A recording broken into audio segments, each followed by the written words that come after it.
यह एक काल्पनिक कहानी है। इसमें दिखाई गई घटनाएं, पात्र और संवाद पूरी तरह से लेखक की कल्पना पर आधारित हैं। इसका कोई संबंध किसी वास्तविक व्यक्ति या घटना से नहीं है। यहीं से ठीक है, रुको मत, इसे एक ही बार में पूरा करो। आरव अन्वी के बगल में खड़ा था। अन्वी की तरह वह भी पूरी एकाग्रता से तंत्र कागज को घूर रहा था, और जैसे ही अन्वी ने कोई गलती करने या हिचकिचाने के संकेत दिखाए तो वह तुरंत उसे धीमी आवाज में मार्गदर्शन देता था। आरव को इस महिला के लिए थोड़ा अच्छा लगा जिसने पहले उसकी मदद की थी। इसलिए जब उसने देखा कि अन्वी परेशानी में है तो उसने उसकी मदद करने में बिल्कुल भी संकोच नहीं किया। आरव ऐसा ही इंसान था और वह दूसरों के साथ वैसा ही व्यवहार करता था जैसा वे उसके साथ करते थे। जब अन्वी ने पहली बार आरव की विधि का उपयोग करने के लिए सहमति व्यक्त की तो उसके दिल में बहुत चिंता थी। आखिरकार यह उसका आखिरी मौका था और वह सच में असफल नहीं हो सकती थी। हालांकि जब उसने वास्तव में बनाना शुरू किया तो उसे सुखद आश्चर्य हुआ कि आरव ने उसे जो विधि सिखाई थी वह उससे पहले इस्तेमाल की गई विधि से अनगिनत गुना बेहतर थी। खासकर जब आरव ने उसे बगल से मार्गदर्शन दिया तो यह अचानक से ज्ञानोदय जैसा था। अब वह आखिरकार समझ गई कि वह पहले क्यों असफल होती रही। साथ ही उसके दिल में एक झटका लगा और उसे आश्चर्य हुआ कि आरव कौन था, क्योंकि उसने अतीत में ऐसी तकनीकें और विधियां कभी नहीं देखी थीं। अन्वी ने अपने दिल में सदमे को दबा दिया और आरव के मार्गदर्शन के अनुसार तंत्र बनाने पर ध्यान केंद्रित किया। धीरे धीरे, क्योंकि आरव उसे मार्गदर्शन देते समय ध्यान नहीं दे रहा था, वे दोनों एक दूसरे के करीब होते गए। आरव पहले से ही उसके शरीर से आने वाली सुगंध को साफ साफ सूंघ सकता था। हालांकि आरव के विचार और भावनाएं बेकाबू नहीं हुईं और इसके बजाय वह एक तरफ चला गया। उसने इस महिला को एक दोस्त मान लिया था। तो चूंकि वह एक दोस्त थी इसलिए वह उसका सम्मान करेगा। अन्वी ने आरव द्वारा की गई इस छोटी सी हरकत को देखा और उसने तुरंत अपनी आंख के कोने से उसे देखा। उसके दिल में वह कृतज्ञ, गर्मजोशी से भरी और थोड़ी माफी भी महसूस कर रही थी, क्योंकि शुरुआत में उसने सोचा था कि आरव जानबूझकर उसके करीब आने और उसका फायदा उठाने के लिए उसे मार्गदर्शन दे रहा था, इसलिए वह अपने दिल में थोड़ा नाखुश महसूस कर सकती थी। हालांकि अब आरव की हरकतों ने उसे यह महसूस कराया कि उसने ऐसा अनजाने में किया था और इस वजह से उसे थोड़ी माफी महसूस हुई। कुछ ही देर में अन्वी ने अपनी तंत्र ब्रश वापस ले ली और गहरी सांस ली, जबकि उसके चेहरे पर उत्साह की एक झलक दिखाई दी। आरव के मार्गदर्शन में उसने पहले ही स्ट्राइडर तंत्र का आकार बना लिया था और अब बस उसमें गूढ़ ऊर्जा भरना बाकी था। धीरे धीरे करो और घबराओ मत, आरव ने मुस्कुराते हुए उसे प्रोत्साहित किया। आरव के चेहरे पर मुस्कान को देखकर अन्वी एक पल के लिए घबरा गई और उसके दिल में असामान्य भावनाओं का एक निशान चमक उठा। हालांकि उसने जल्दी से इस तरह की भावना को दबा दिया और आरव को सिर हिलाया। उसके बाद उसने गहरी सांस ली और फिर उसने टेबल पर रखे आत्मा जड़ी बूटी के रस और डार्कबिस्ट के खून को लिया और तंत्र में ऊर्जा भरना शुरू कर दिया। गूढ़ ऊर्जा भरने के मामले में 5 तत्व तंत्र अंकन तकनीक के भीतर कई तकनीकें और विधियां थीं जो करिश्मा ने उसे दी थीं, लेकिन वह यह अन्वी को नहीं देगा। आखिरकार करिश्मा ने उसे बताया था कि वह किसी और को इसे देखने नहीं दे सकता। हालांकि अन्वी को थोड़ी देर के लिए मार्गदर्शन देना ठीक होना चाहिए।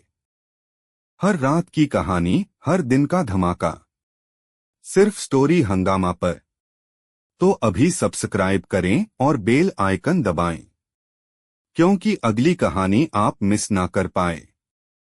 पहले की सफलता के साथ अन्वी को इस बार आरव के मार्गदर्शन पर कोई संदेह नहीं हुआ और उसने आरव द्वारा प्रदान की गई विधि के अनुसार तंत्र में गूढ़ ऊर्जा भरी। एक अज्ञात अवधि में आचार्य देवव्रत जो मूल रूप से कुर्सी पर लेटे हुए थे, उन दोनों के पीछे आ गए थे। जैसे ही उन्होंने कुछ विधियों और तकनीकों को सुना जो आरव ने बोली, आचार्य देवव्रत की थोड़ी उनीदी आंखें तुरंत चमक उठीं और कुछ ही समय में उनके हाथ में एक किताब आ गई थी। आरव ने महसूस किया कि आचार्य देवव्रत उसके पीछे थे, लेकिन उसने आचार्य देवव्रत पर कोई ध्यान नहीं दिया। वर्तमान में यह अन्वी के लिए सबसे महत्वपूर्ण क्षण था और इस क्षण गलती का एक भी निशान दिखाई देने की अनुमति नहीं दी जा सकती थी, अन्यथा उनके सभी पिछले प्रयास बर्बाद हो जाएंगे। समय धीरे धीरे बीत गया। 2 घंटे बीत जाने के बाद अन्वी ने अचानक एक निश्चित समय पर अपना ब्रश वापस ले लिया और स्ट्राइडर तंत्र तुरंत चमक उठा। जब उसने स्ट्राइडर तंत्र को चमकते देखा तो अन्वी ने तुरंत राहत की सांस ली और उसके सुंदर चेहरे पर उत्साह और खुशी की अभिव्यक्ति उमड़ पड़ी। क्योंकि वह बहुत उत्साहित थी, अन्वी ने अचानक आरव को गले लगा लिया जो उसके बगल में खड़ा था और कहा, मैं सफल हो गई, मैं सफल हो गई, मैं सच में सफल हो गई, मैं सच में। आरव की आकृति उसके अचानक गले लगाने से अकड़ गई। जब वह यह नहीं समझ पा रहा था कि क्या करना है, तो आचार्य देवव्रत अचानक बगल से चिल्लाए, यह वास्तव में एक मध्यम स्तर का स्ट्राइडर तंत्र है, एक मध्यम स्तर का। जब उसने आचार्य देवव्रत को सुना तो अन्वी भी होश में आ गई और उसने जल्दी से आरव को छोड़ दिया, जबकि उसके चेहरे पर शर्म की एक झलक दिखाई दी। वह आरव को देखने से थोड़ी डर रही थी क्योंकि उसने अपने दिल में कहा, कितना शर्मनाक है, मैंने खुद ही एक आदमी को गले लगा लिया। आरव के चेहरे पर कोई असामान्य अभिव्यक्ति नहीं थी और उसने मुस्कुराते हुए कहा, युवा मिस अन्वी, बधाई। अन्वी ने यह सुनकर आरव को देखने के लिए अपना सिर उठाया और जब उसने आरव के चेहरे पर एक मुस्कान देखी तो उसने अपने दिल में एक और राहत की सांस ली। उसके बाद उसने आचार्य देवव्रत को देखा जो मध्यम स्तर का स्ट्राइडर तंत्र पकड़े हुए थे और कहा, आचार्य देवव्रत, मेरा मेरा मेरा स्ट्राइडर तंत्र सच में मध्यम स्तर का है। जब उन्होंने अन्वी को सुना तो आचार्य देवव्रत ने अनिच्छा से अपनी नजरें मध्यम स्तर के तंत्र से हटाईं और फिर उन्होंने आरव को देखा। वह स्वाभाविक रूप से इस मध्यम स्तर के तंत्र में दिलचस्पी नहीं रखते थे और वह वास्तव में आरव की विधियों और तकनीकों में दिलचस्पी रखते थे। वह अन्वी की क्षमता से स्पष्ट रूप से अवगत थे और उसके लिए एक निम्न स्तर का तंत्र बनाने में सक्षम होना पहले से ही असाधारण प्रदर्शन माना जा सकता था। फिर भी अब इस बच्चे की विधियों और तकनीकों का उपयोग करके वह वास्तव में एक मध्यम स्तर का तंत्र बनाने में सक्षम थी। अगर मैं इस बच्चे से पूरी विधि और तकनीकें प्राप्त कर पाता तो। जब उन्होंने यहाँ तक सोचा तो आचार्य देवव्रत ने कहा, बच्चे, तुम्हारा तंत्र कहाँ है? मुझे एक नजर देखने दो। आरव ने सिर हिलाया और फिर उसने शक्ति तंत्र और ट्रांसमिशन तंत्र आचार्य देवव्रत को दे दिया। जब उन्होंने इन 2 तंत्रों को देखा तो आचार्य देवव्रत तुरंत वहीं जम गए। बहुत देर बाद उन्होंने एक घूंट लार निगला और बड़बड़ाए जैसे कि उन्होंने अपनी आत्मा खो दी हो। यह कैसे संभव हो सकता है? यह कैसे संभव हो सकता है? दोनों ही उच्च स्तर के तंत्र हैं, उच्च स्तर के। आचार्य देवव्रत को इसके लिए दोषी नहीं ठहराया जा सकता था, क्योंकि उन्हें न केवल बहुत शुद्ध गूढ़ ऊर्जा की आवश्यकता थी, बल्कि उच्च स्तर के तंत्रों को भी बहुत ही बेहतर तकनीकों और विधियों की आवश्यकता थी। यहाँ तक कि उनके जैसे एक भूमितंत्री को भी उच्च स्तर के तंत्र बनाना मुश्किल लगा। फिर भी उनकी आंखों के सामने इस बच्चे ने वास्तव में सफलतापूर्वक उच्च स्तर के तंत्र बनाए, और वे भी 2। क्या वह एक राक्षसी प्रतिभा है? क्या वह इंसान भी है? अन्वी भी चौंक गई थी। उसने कभी कल्पना भी नहीं की थी कि आरव द्वारा बनाए गए दोनों तंत्र वास्तव में उच्च स्तर के तंत्र होंगे। हे भगवान, उच्च स्तर के तंत्र। चूंकि वह तंत्र मास्टर्स के पेशे में आ गई थी, उसने कभी भी किसी तंत्र मास्टर को उच्च स्तर का तंत्र बनाते हुए नहीं देखा था। फिर भी अब ये उच्च स्तर के तंत्र वास्तव में उसके बगल में ही दिखाई दिए थे। जब उसने उनके सदमे को देखा तो आरव ने अपनी नाक रगड़ी और अपने दिल में धीमी आवाज में कहा, क्या सदमे की कोई जरूरत है? क्या यह सिर्फ 2 उच्च स्तर के तंत्र नहीं हैं? अगर आचार्य देवव्रत और अन्वी आरव के विचारों को जानते तो वे निश्चित रूप से उसे पीट पीट कर मार डालते। थोड़ी देर बाद आचार्य देवव्रत एक पल के लिए हिचकिचाए और पूछा, छोटे भाई, क्या तुम मुझे अपने गुरु का नाम बता सकते हो? मेरा कोई और इरादा नहीं है, और यह सिर्फ इसलिए है क्योंकि तंत्र मास्टर बनने के लिए आपको किसी के द्वारा अनुशंसित होने की आवश्यकता है। बेशक भले ही आपके पास कोई सिफारिश न हो, आप अभी भी एक तंत्र मास्टर बन सकते हैं। जब उसने ये शब्द सुने तो आरव का दिल हिल गया। वह जानता था कि यह बहुत संभावना थी कि यह आचार्य देवव्रत जो उसके सामने खड़े थे, तंत्र बनाने की उसकी तकनीकों और विधियों में रुचि रखते थे। और आचार्य देवव्रत ने अपने गुरु का नाम इसलिए पूछा क्योंकि आचार्य देवव्रत उसे टटोल रहे थे। तो अगर उसका गुरु एक दुर्जेय व्यक्ति नहीं था, या शायद उसके पास बिल्कुल भी गुरु नहीं था, तो यह बहुत संभावना थी कि यह आचार्य देवव्रत एक भेड़िए में बदल जाएंगे। जब उसने यहाँ तक सोचा तो आरव ने धीमी आवाज में कहा, आचार्य देवव्रत, मैं तलवार संप्रदाय का एक शिष्य हूँ। तलवार। अचानक आचार्य देवव्रत की आंखें चौड़ी हो गईं और वह अनैच्छिक रूप से चिल्लाया, तुम आचार्य सुधाकर के शिष्य हो? जैसे ही उन्होंने बोलना समाप्त किया, उन्होंने एक उलझन भरे लहजे में कहा, लेकिन क्या आचार्य सुधाकर का सिर्फ एक ही शिष्य नहीं है?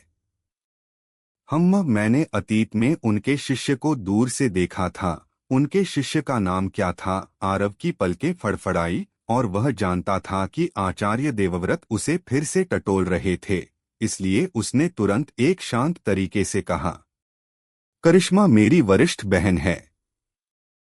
जब उन्होंने आरव को सुना तो आचार्य देवव्रत ने अपने दिल में आह भरी। वह जानते थे कि यह युवक वास्तव में उस आचार्य सुधाकर का शिष्य था। चूंकि युवक आचार्य सुधाकर का शिष्य था तो उसके लिए आरव के प्रति कोई और इरादा जगाना असंभव था। जब उन्होंने यहाँ तक सोचा तो उन्होंने एक मुस्कान प्रकट की और कहा, ठीक है करिश्मा, मैंने कभी उम्मीद नहीं की थी कि छोटे भाई आचार्य सुधाकर के शिष्य हैं, लेकिन मुझे कुछ समझ में नहीं आ रहा है। चूंकि तुम आचार्य सुधाकर के शिष्य हो तो तुम परीक्षण के लिए महाचिन की राजधानी क्यों नहीं गए? आरव ने भौहें चढ़ाकर कहा, आचार्य देवव्रत, क्या मुझे पास माना जाता है या नहीं? अगर मैं नहीं हुआ तो मैं जा रहा हूं। अगर यह इससे पहले होता तो वह निश्चित रूप से इस तरह से नहीं बोलता। फिर भी अब चूंकि वह आचार्य देवव्रत को डराने के लिए अपने गुरु के नाम का उपयोग कर सकता था, तो उसे ऐसा करने में कोई आपत्ति नहीं थी। जब उन्होंने आरव को सुना तो आचार्य देवव्रत को पता चला कि उन्होंने बहुत ज्यादा पूछा है, और वह तुरंत मुस्कुराए और कहा, बेशक बेशक। जब वह यहाँ तक बोले तो उन्होंने अन्वी को देखा जो बगल में थोड़ी बेचैनी से खड़ी थी। वह एक पल के लिए हिचकिचाए इससे पहले कि उन्होंने कहा, अन्वी भी पास हो गई है। ठीक है, मेरे दिमाग में एक बात आई है। अन्वी, तुम्हारा कोई गुरु नहीं है और मेरा अभी भी कोई शिष्य नहीं है। मैं तुम्हें अपना शिष्य बनाने का इरादा रखता हूँ। क्या तुम मेरी शिष्य बनने को तैयार हो? अन्वी के दिमाग में एक विस्फोट कहा जा सकता है जब उसने यह सुना, क्योंकि खुशी बहुत अचानक से आई थी। वह थोड़ी देर बाद ही अपने सदमे से उबरी और उसने तुरंत एक शिष्य की तरह झुककर गुरु को प्रणाम किया और कहा, गुरु। जैसे ही उसने बोलना समाप्त किया उसने अपनी आंखों के कोनों से आरव को देखा। वह मूर्ख नहीं थी और वह जानती थी कि यह शायद आरव की वजह से था कि आचार्य देवव्रत ने अचानक उसे अपना शिष्य बना लिया था।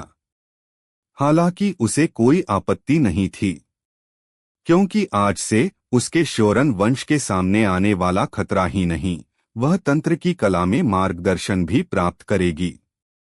जब उसने यहाँ तक सोचा तो उसने एक बार फिर आरव को देखा, और जब उसने उसे हल्के से मुस्कुराते हुए देखा तो उसने तुरंत अपनी नजरें हटा लीं। इसके अलावा उसने कुछ सोचा हुआ लग रहा था, जिससे उसका चेहरा फिर से लाल हो गया। दोस्तों, स्टोरी को लाइक, शेयर व सब्सक्राइब कर दिया करो, जिससे मुझे मोटिवेशन मिलता है। आचार्य देवव्रत के अन्वी को अपना शिष्य बनाने के अचानक निर्णय से आरव थोड़ा हैरान था, लेकिन उसे जल्द ही समझ में आ गया। आचार्य देवव्रत ने शायद उसके कारण या शायद उसके पीछे खड़े उसके आचार्य के कारण ऐसा किया था। जब उसने यहाँ तक सोचा तो आरव अपने इस तथाकथित आचार्य के प्रति और भी उत्सुक हो गया, क्योंकि न केवल तलवार संप्रदाय के बुजुर्ग उसके तथाकथित आचार्य से बहुत डरते थे, बल्कि एक भूमितंत्री भी उसके आचार्य से इतना डरता था। क्या ऐसा हो सकता है कि वह एक आत्मतंत्री है, या शायद एक दिव्यतंत्री? जब आरव विचार कर रहा था, तब कुछ देर पहले गए आचार्य देवव्रत 2 गहरे सुनहरे कपड़े और 2 छोटे बक्से लेकर वापस आ गए। आचार्य देवव्रत ने कपड़े और बक्से पत्थर की मेज पर रखे और फिर आरव और अन्वी को देखते हुए कहा, यह हमारे संघ की वर्दी और बैज है। याद रखना, अगर तुम अपना बैज खो देते हो तो तुम्हें जल्द से जल्द एक नया बैज बनवाना होगा, अन्यथा संघ और महाचिन साम्राज्य एक तंत्री के रूप में तुम्हारी पहचान को नहीं पहचानेंगे। जैसे ही आचार्य देवव्रत ने अपनी बात खत्म की, अन्वी तुरंत आगे बढ़ी और अपने बक्से को खोला, और जब उसने बक्से के अंदर छोटा और गोल बैज देखा तो वह हैरानी से चिल्ला उठी। उसके बाद उसने सिर उठाया और आचार्य देवव्रत को देखते हुए कहा, आचार्य, यह तो ग्रेड 2 तंत्र का बैज है, लेकिन वह वास्तव में पूछना चाहती थी कि क्या उसके आचार्य ने गलती की है, लेकिन आचार्य देवव्रत के प्रति सम्मान के कारण उसने ये शब्द नहीं बोले। इस बीच आरव ने भी अपना बक्सा खोला था। बक्से के अंदर का बैज गोल था, 2 अंगूठों के आकार का, और बैज के सामने 4 एक वर्ण खुदे हुए थे। जब उसने एक के लिए ये 4 वर्ण देखे तो आरव थोड़ा हैरान था, क्योंकि यह ग्रेड 4 तंत्री का बैज था। इसके अलावा ठीक इसी समय उसने अन्वी को भी सुना, इसलिए उसने आचार्य देवव्रत को एक हैरान करने वाले भाव से देखा। जब आचार्य देवव्रत ने उनके हैरान भावों को देखा तो उन्होंने मुस्कान के साथ कहा, मैंने कोई गलती नहीं की। छोटे भाई आरव ग्रेड 4 तंत्री हैं और तुम ग्रेड 2 तंत्री हो, अन्वी। जब उन्होंने उनके भावों को और भी हैरान होते देखा तो आचार्य देवव्रत ने फिर से समझाया, संघ के नियमों के अनुसार भूमितंत्री के पद से नीचे वालों के परीक्षण के दौरान यदि परीक्षार्थी ने एक मध्यम श्रेणी का तंत्र बनाया तो परीक्षक को परीक्षार्थी की रैंकिंग को एक ग्रेड बढ़ाने का अधिकार होता है। तो फिर कोई ऐसा व्यक्ति जिसने एक उच्च श्रेणी का तंत्र बनाया हो, आरव ने पूछा। चूंकि एक मध्यम श्रेणी का तंत्र बनाने से एक रैंक बढ़ाई जा सकती थी, तो इससे उसे थोड़ा उदास महसूस हुआ, क्योंकि 2 उच्च श्रेणी के तंत्र बनाने पर उसे जो व्यवहार मिला वह वास्तव में मध्यम श्रेणी के तंत्र बनाने के समान ही था। जब उन्होंने आरव को सुना तो आचार्य देवव्रत कड़वाहट से मुस्कुराए और कहा, तार्किक रूप से छोटे भाई आरव पूरी तरह से ग्रेड 5 तंत्री बनने में सक्षम हैं, क्योंकि तकनीक के मामले में कुछ भूमितंत्री भी शायद छोटे भाई आरव से मुकाबला नहीं कर सकते हैं। मैंने छोटे भाई आरव की रैंक को केवल 2 ग्रेड इसलिए बढ़ाया है क्योंकि मेरे पास केवल 2 रैंक की वृद्धि देने का अधिकार है। यदि छोटे भाई आरव ग्रेड 5 तंत्री का बैच चाहते हैं तो मैं संघ के मुख्यालय में एक आवेदन भेज सकता हूं, लेकिन इसमें शायद कुछ समय लगेगा। जब उसने यह सुना तो आरव ने कहा, आपके अच्छे इरादों के लिए धन्यवाद आचार्य देवव्रत। ग्रेड 4 या ग्रेड 5 मेरे विचार से ज्यादा अलग नहीं हैं, इसलिए मैं आचार्य देवव्रत को परेशान नहीं करूंगा। ठीक है, मुझे अभी भी कुछ काम है, इसलिए मैं पहले विदा लेता हूं। जैसे ही उसने अपनी बात खत्म की, आरव ने आचार्य देवव्रत को हाथ जोड़े और फिर वह मुड़ा और प्रवेश द्वार की ओर चला गया। तंत्र की पहचान प्राप्त करने के बाद आरव स्वाभाविक रूप से यहाँ नहीं रहना चाहता था और वह बस दक्षिण शांति नगर वापस लौटना चाहता था। जब उसने आरव को मुड़कर जाते हुए देखा तो अन्वी ने जल्दी से कपड़े और बैज अपनी अनंतकोश अंगूठी में रख लिए और फिर उसने आचार्य देवव्रत को प्रणाम किया और कहा, आचार्य, अन्वी भाई आरव को विदा करने जा रही है। जैसे ही उसने अपनी बात खत्म की, उसने आचार्य देवव्रत के जवाब का इंतजार भी नहीं किया और जल्दी से आरव का पीछा किया। आचार्य देवव्रत ने अन्वी को जल्दबाजी में भागते हुए देखा तो उन्हें कुछ याद आया और उनके चेहरे पर एक शानदार मुस्कान आ गई। उन्होंने धीमी आवाज में कहा, अगर वे दोनों एक जोड़ा बन जाते हैं तो क्या आचार्य सुधाकर और मैं रिश्तेदार नहीं हो जाएंगे?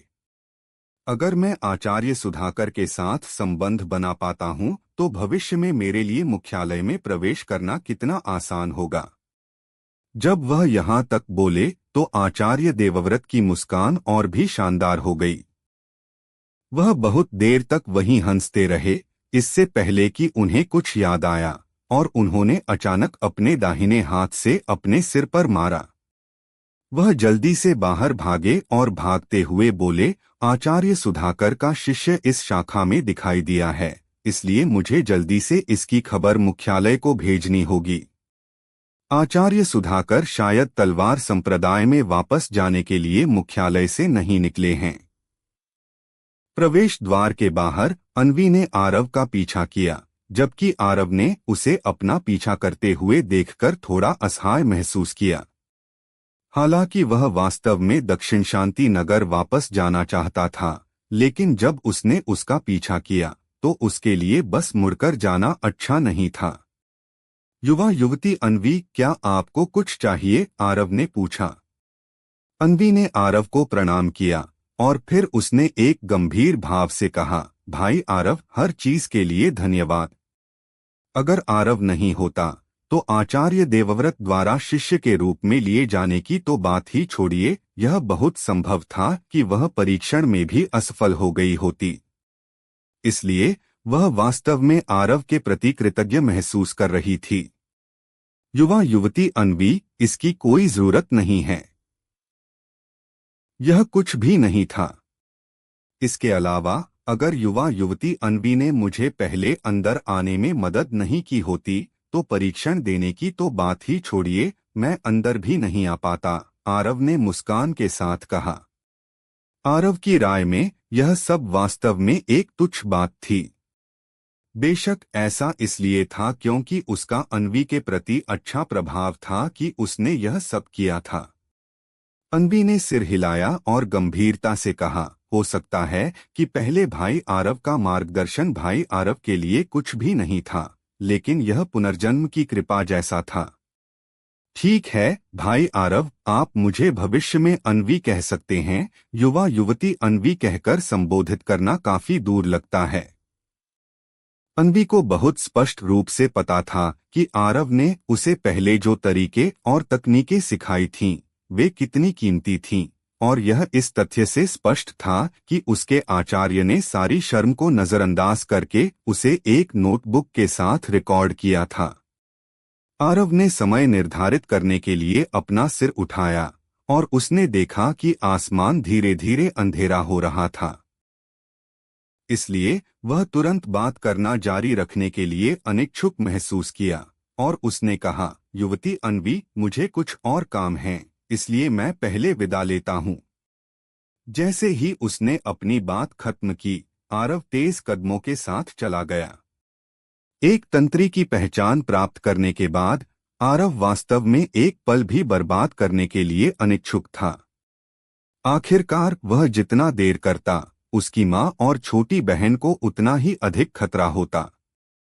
अन्वी ने फिर से आरव का पीछा किया और फिर उसने अपनी जेब से एक जेड आभूषण निकाला और कहा, भाई आरव, जब आप अपना काम निपटा लें तो मुझे आशा है कि आप मेरे शौरन वंश का दौरा कर सकते हैं ताकि मैं आपका ठीक से धन्यवाद कर सकूं। वह बहुत देर तक वहीं हंसते रहे, इससे पहले कि उन्हें कुछ याद आया, और उन्होंने अचानक अपने दाहिने हाथ से अपने सिर पर मारा। वह जल्दी से बाहर भागे और भागते हुए बोले, आचार्य सुधाकर का शिष्य इस शाखा में दिखाई दिया है, इसलिए मुझे जल्दी से इसकी खबर मुख्यालय को भेजनी होगी। आचार्य सुधाकर शायद तलवार संप्रदाय में वापस जाने के लिए मुख्यालय से नहीं निकले हैं। प्रवेश द्वार के बाहर अन्वी ने आरव का पीछा किया, जबकि आरव ने उसे अपना पीछा करते हुए देखकर थोड़ा असहाय महसूस किया। हालांकि वह वास्तव में दक्षिण शांति नगर वापस जाना चाहता था, लेकिन जब उसने उसका पीछा किया तो उसके लिए बस मुड़कर जाना अच्छा नहीं था। युवा युवती अन्वी, क्या आपको कुछ चाहिए? आरव ने पूछा। अन्वी ने आरव को प्रणाम किया और फिर उसने एक गंभीर भाव से कहा, भाई आरव, हर चीज के लिए धन्यवाद।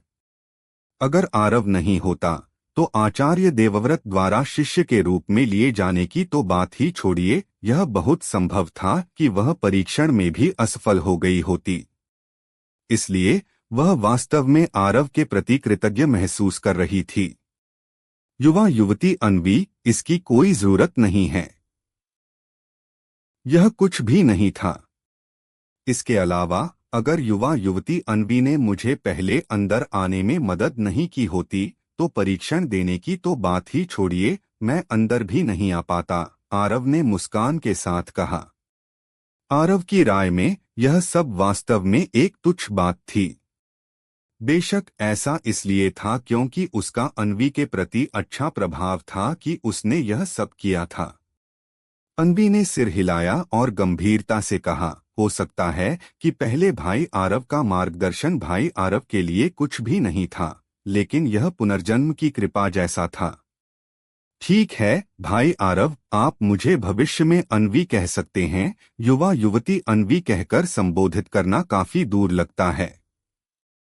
अन्वी को बहुत स्पष्ट रूप से पता था कि आरव ने उसे पहले जो तरीके और तकनीकें सिखाई थीं, वे कितनी कीमती थीं, और यह इस तथ्य से स्पष्ट था कि उसके आचार्य ने सारी शर्म को नजरअंदाज करके उसे एक नोटबुक के साथ रिकॉर्ड किया था। आरव ने समय निर्धारित करने के लिए अपना सिर उठाया और उसने देखा कि आसमान धीरे धीरे अंधेरा हो रहा था। इसलिए वह तुरंत बात करना जारी रखने के लिए अनिच्छुक महसूस किया और उसने कहा, युवती अन्वी, मुझे कुछ और काम है, इसलिए मैं पहले विदा लेता हूँ। जैसे ही उसने अपनी बात खत्म की, आरव तेज कदमों के साथ चला गया। एक तंत्री की पहचान प्राप्त करने के बाद आरव वास्तव में एक पल भी बर्बाद करने के लिए अनिच्छुक था। आखिरकार वह जितना देर करता, उसकी मां और छोटी बहन को उतना ही अधिक खतरा होता। अन्वी ने फिर से आरव का पीछा किया और फिर उसने अपनी जेब से एक जेड आभूषण निकाला और कहा, भाई आरव, जब आप अपना काम निपटा लें तो मुझे आशा है कि आप मेरे शौरन वंश का दौरा कर सकते हैं ताकि मैं आपका ठीक से धन्यवाद कर सकूं। अन्वी यह समझ सकती थी कि आरव को वास्तव में कुछ काम था, इसलिए उसने आरव को अभी अपने शौरन वंश में आने के लिए कहने के सारे विचार छोड़ दिए। आरव ने मना नहीं किया। उसने उसे लिया और उसका धन्यवाद किया, इससे पहले कि वह तेजी से दूरी की ओर चला गया।